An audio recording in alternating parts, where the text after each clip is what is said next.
People walked around with a copy of Baudelaire's poems in one pocket and a Bertie Anch album under their arm.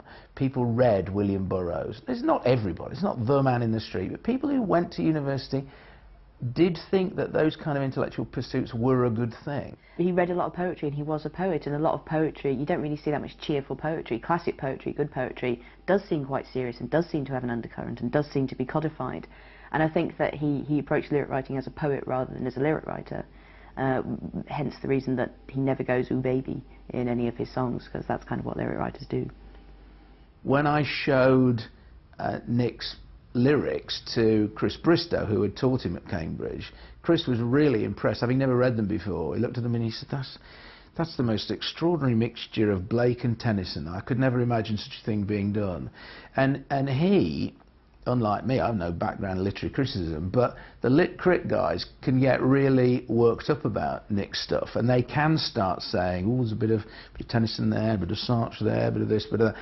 Now, he's not around to tell us whether any of that's right or wrong, but there certainly is a muse at work and an awareness of a heritage of words and culture.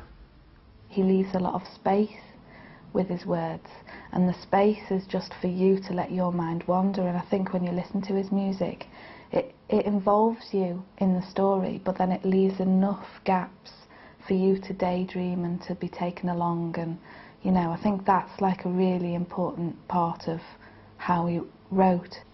Even though Nick's lyrics remain predominantly ambiguous, the track 3 Hours is said to have been written about his close friend Jeremy Mason. Yes, but I was very proud of the fact that he wrote a song about me, 3 Hours from Sundown. I didn't hear about this until Kirby, who was producing him, told me in a pub in Bishop Stortford it was about me, so any doubts are not valid. 3 hours from sundown, Jeremy flies,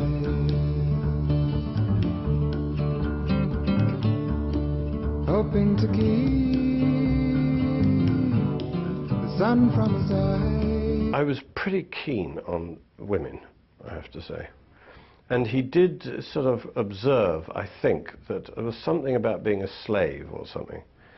I rather liked being enthralled to some girl or other and doing what I was told, really. I rather liked the whole idea of being sort of, well, I was quite new to it, sort of being in love. East from the city, down to the cave, in search of a master, in search of a slave. As a debut, Five Leaves Left is one of those very rare debut albums where someone comes along with their sound almost completely formed. It's not like he's kind of scratching around trying to work out where he's going. It's not like a lot of debut albums are kind of a question mark or kind of a sort of tentative feeling of the waters or sort of vaguely experimental. With this, he knows exactly what he's doing. He just sort of came along fully formed. It was there. You could see this was Nick Drake. This was what he was going to do. You can put that album on and it sets its place in time in terms of when it was made, and it sets a mood that people just absolutely love. Now, Five Leaves Left is regularly voted one of the greatest albums ever made. All the polls, all of Nick's albums always feature incredibly highly. You know, he's venerated as this, you know. I mean, at the time, it has to be said, he really did slip by unnoticed. When Five Leaves Left was released in the summer of 1969, it struggled to find an outlet, with John Peel being one of the few to play the album. Critics were unsure what to make of Nick's sound, and Five Leaves Left went by mostly unnoticed. I think I was probably the only person that reviewed Five Leaves Left. I mean, there are a huge amount of singer-songwriter records coming out. I think one thing that's interesting is the difficulty. I mean, every label seemed to have its own singer-songwriter, folk singer, call it what you will. Never knew quite how to package these artists.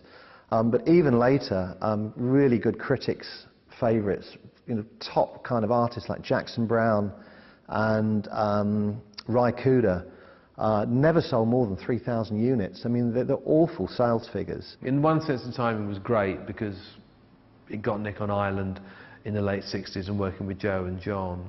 On the other hand, it was lousy because there were dozens, hundreds of aspiring singer-songwriters competing for, well, airplay and column inches, which there was precious little of then. The tough competition was not the only hurdle, as poor marketing and Nick's unusual sound left him without a definitive musical identity, with most observers labelling him as a folk artist. I'm known as someone who works in the area of folk music, British folk music. And I know that some people think that Nick's music is folk music. I wouldn't call it folk music at all. Yes, there's an acoustic guitar, and it has a certain feeling, a gentle feeling that much folk music has, but it's far more arty than that. It's art music. It is too complex, too subtle, any more than I would say that mine is.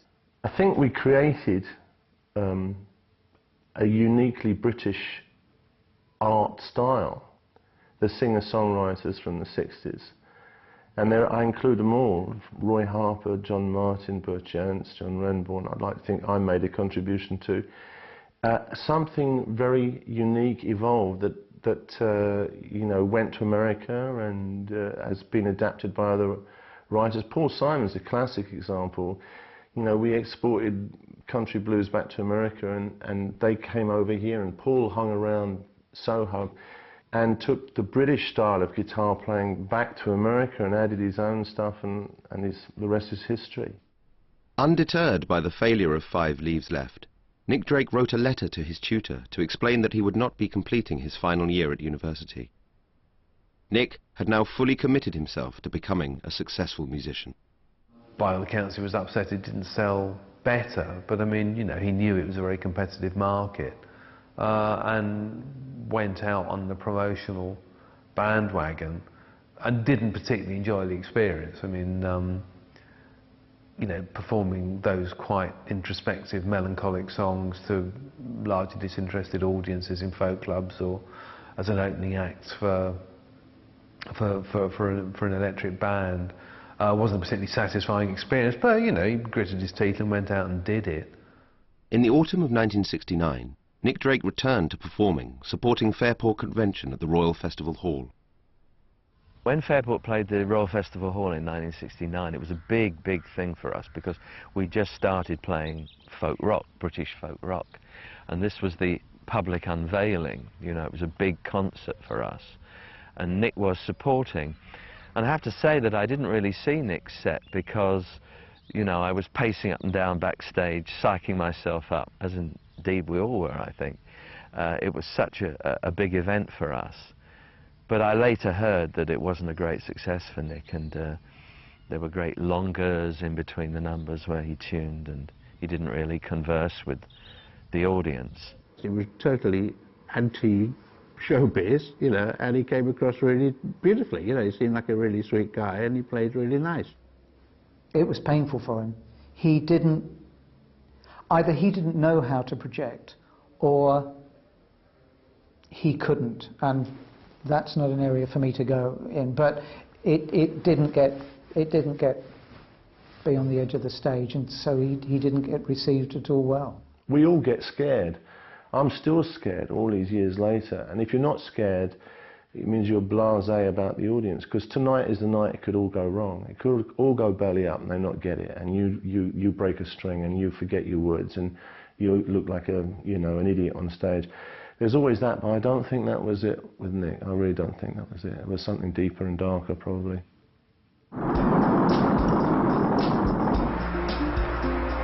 It's one small step for man, one giant leap for mankind. Despite the commercial failure of 5 Leaves Left, Joe Boyd was eager to start recording Nick's second studio album, Bryter Later.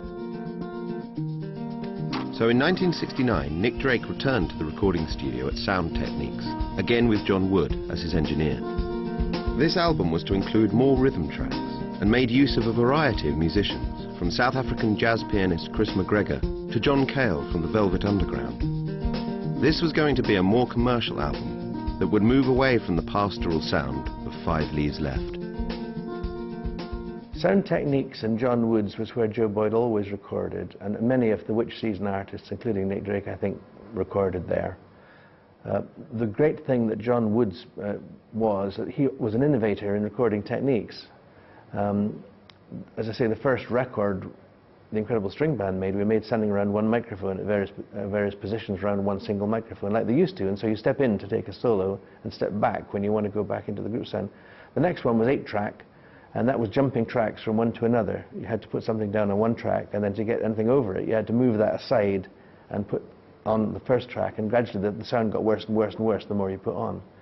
So John Woods came up with 16 and 24 track recordings where the sound head was divided into 16 or 24 separate little bits.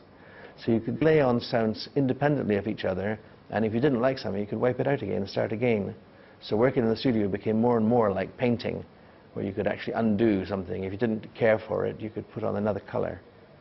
And I loved it, and I think that probably someone like Nick Drake would love working in the studio. I still like recording a lot. Joe had the ability to enable things to occur rather than to cause them to occur, and he, in the studio, which would have been to Nick's advantage, he just allowed people to do what it was they wanted to do and just helped them along with it. He didn't try to tell them what to do. Well, Bryter Later was Nick's second album that came out in 1970, and built on the negligible success of Five Leaves Left. But I think both he and Robert Kirby and Joe wanted to try and make a record that would reach more people than the debut. I could have been a sailor, could have been a cook, a real life lover, could have been a book. It's a fun thing with Bryter Later. It's his most commercial album, and yet in a funny kind of way it's his most underrated album. It's an album that's very easy to be snobby about because it has got these quite bright kind of watercolor kind of pop arrangements. But I just think it's a fantastic album. Lyrically, I think it's his best album. People don't go on about the lyrics so much to Bryter Later. I think it's all tied in with this notion that because Pink Moon is a much darker record, that it's just there's somehow more truth and meaning to be found in it. And Pink Moon's a great album, but the thing about Bryter Later is you have these songs like One of These Things First. It's just a great. I mean, it's that midpoint between kind of reflecting on what he might have been, maybe sensing that things haven't gone quite as he'd planned, but also being able to kind of enjoy the kind of random nature, of adult life and what he might become. And when somebody makes something rather different, your first reaction is, well, he's gone right off. Plus he put on those, I still would argue, rather tepid instrumentals, although Nick liked them, apparently.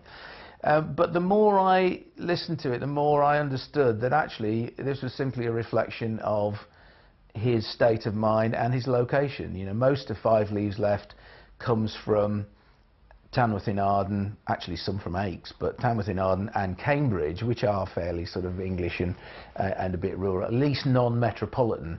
Most of Bryter Later comes from living in a not very pleasant flat on Haverstock Hill in North London. To achieve a fuller rock band sound on the album, Joe Boyd recruited Dave Mattacks on drums and Dave Pegg on bass guitar, both sometime members of Fairport Convention. Working with songwriters, a lot of making music, really. It's not just working with songwriters. When you get to a certain level, a lot of it is having an understanding, from the artist's point of view, is having an understanding of the musician that you've asked to work with and their approach to their instrument and how they play. Mike Kowalski, the other drummer on some tracks, is a very kind of light, kind of jazzy approach. So I think it's, for me, it's just making it, just broadening it, hopefully broadening the appeal of the, well, obviously it succeeded. It broadened the appeal of the record, and I think it just gave them more, as I say, without getting too arty about it, just more colours to paint with. What will happen in the morning when the world gets so crowded that you can't look out the window in the morning? Or what will happen in the evening in the forest with a weasel with a teeth that bites so sharp when you're not looking?